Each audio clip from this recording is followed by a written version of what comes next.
I have been asked by many whether this is the right time to start a matcha bar. Well, today I am going to talk about 10 reasons why you should start a matcha bar in this day and age. If you're wondering what's written on my shirt here, it says ritualist. Ritual, it's all about ceremony.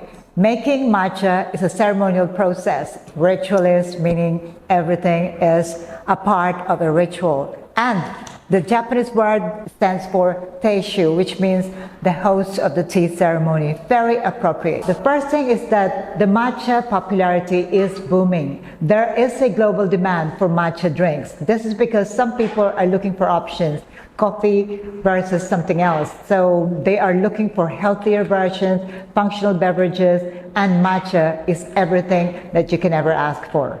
The second reason why you should start a matcha bar nowadays is because health-conscious customers love matcha. There are a lot of benefits taking matcha drinks, and I'm sure you have seen all over the internet, YouTube, Instagram, TikTok, they are populated with matcha, matcha, matcha. So why?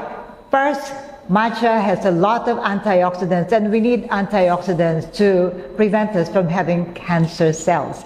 It is also good for metabolism, it is calming, it's relaxing without the jitters.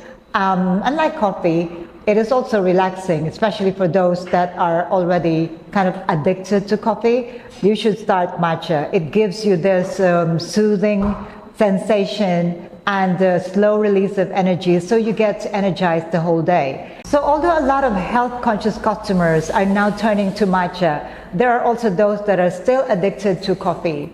But it is a great alternative to coffee. So sometimes you can switch from coffee to matcha. The taste is absolutely not the same, but once you get to the habit of drinking matcha, you are going to start enjoying it and also see the differences in your body, in your mind. Third, there is lower competition as opposed to coffee shops. Coffee shops are sprouting everywhere. Speed bar, slow bar, a lot of coffee shops that you see all over the world these days. Whereas dedicated matcha bars are quite rare. So when you open a matcha bar, you can still attract the same group of customers, those that go to coffee shop, plus all others that are looking for alternative healthy drinks. On top of that, I would say that from experience, after opening Ritual Matcha and Coffee Bar, I would see customers would order coffee and then follow it with matcha. So there you go. There is demand for matcha, not only for coffee shops, but also for dedicated specialist matcha shops. Premium pricing potential. High quality matcha can be priced at a premium level. That is because they are more expensive and they can be quite rare. So you get a higher margin, profitability is higher as well with matcha. Somehow, when you sell matcha at a lower price, the perception of the customer is that you're using low-grade matcha. But in reality, you can taste the difference. You can see the difference between high-priced matcha and the lower quality matcha. But then, when you use high-quality matcha, you can absolutely sell at a premium price.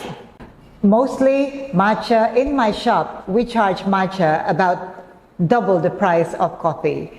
And that's not because I would like to increase my profitability, it's also because the cost of the ingredients are higher than just coffee. Next, obviously, there is a lower investment cost than coffee shops. With coffee shops, you need expensive coffee machines, different coffee grinders, you have to source all your equipment and supplies, maybe not just locally, but from overseas. With a matcha bar, the equipment would be very minimal. You probably would see what I have here. You need a matcha whisk, you need a Chao, you need blenders, you need very little investment in the equipment. What you need investment on would be your supplies, your matcha, which is getting rarer and more challenging to source these days. Next is that with matcha, you can offer versatile and creative menu options. Just like coffee, you can have a few options in your menu, like what I have here, On top of lattes, the common green tea latte, you can also have different types of no milk matcha, with milk matcha, and also with sparkling matcha, and the options are unlimited. At Ritual, the way we created our menu is to make it lean. We don't have that many options in our menu, but we offer different variations to the menu. For example, you can have 3 different grades of matcha, ceremonial grade matcha, and you can offer a certain price for, say, a lower grade, a higher price for a higher grade, and then a highest price to the highest grade of matcha. That is already versatility in your menu. Also, you can create matcha latte in many different ways. You can make it oat milk based, you can make it coconut milk based, almond milk, and also soy milk, depending on what your customers' preferences are. Our best sellers at Ritual would be, of course, the regular matcha latte. And we make it 2 different ways. We make it the classic way, where we whisk the matcha in water, and then we also make cold whisk matcha or cold brew matcha, and everything is using milk. We found out that these 2 were quite good in terms of selling, but our strawberry matcha latte is also popular, and surprisingly, coconut matcha. So if you are planning to open a matcha bar, make sure you have coconut matcha in your menu. On to number 7, sustainability and ethical sourcing. Customers love brands that support ethical and sustainable tea farming. Now, if you have been to Japan or you have seen a lot of these YouTube videos showing you how matcha is produced, that is absolutely sustainable and ethical. The way they are grown, the way they are shaded, the way they are harvested, the way they are produced, it really is an art. And this is the reason why at my matcha bar, I can serve matcha with a good conscience. Absolutely, a matcha bar supports all the sustainability and ethical sourcing than any other product that I can think of. Number 8, aesthetics and Instagrammable. Matcha drinks are all over the internet right now. A lot of people are looking at TikTok videos and they can go viral.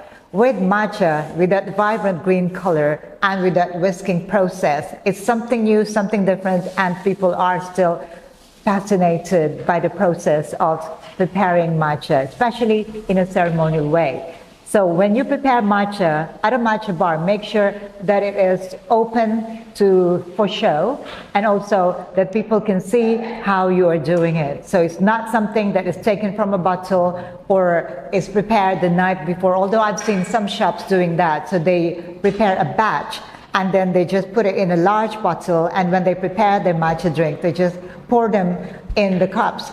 I don't think that is a nice way of preparing your matcha, especially if people want to see how the drinks are prepared. But on the other hand, you have to balance speed versus aesthetics. But if you can, make sure that you are putting up a good show when preparing your matcha drinks. On to number 9, community loyalty. Matcha lovers, matcha enthusiasts, they appreciate quality. And when they see quality in what they are getting from your shop, they are going to be a loyal customer to your shop. They will keep coming back to your matcha bar. And not only that, they are going to talk about your product to other people. And as we all know, word of mouth is a very strong marketing strategy.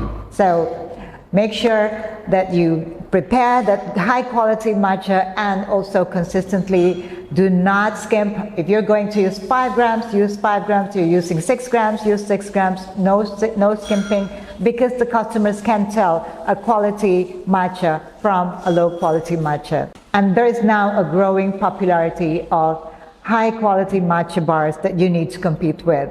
So you should be ready for that competition.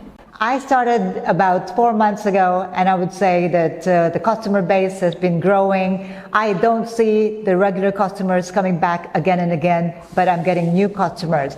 And if you don't see your regular customers coming back, it might not be because they don't like your products anymore, but maybe they're ordering via other media, other platform. Like in my case, we have Grab, we have Line Man. These are all online delivery platforms, and they could be ordering from that. So do not be alarmed if you don't see that regular faces coming back to your shop.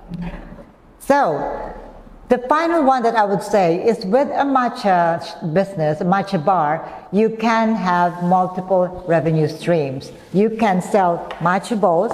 You can even conduct workshops for those that are regular to your shop, because I'm sure a lot of people are looking forward to making these drinks at home, especially when the price of matcha is quite high. But I would say that because of the scarcity of good quality matcha, it is not easy, even for my bar, to sell matcha powder. I would rather sell them in the form of drinks. So what happens is that when customers buy your drinks, it tastes so much better than what they make at home.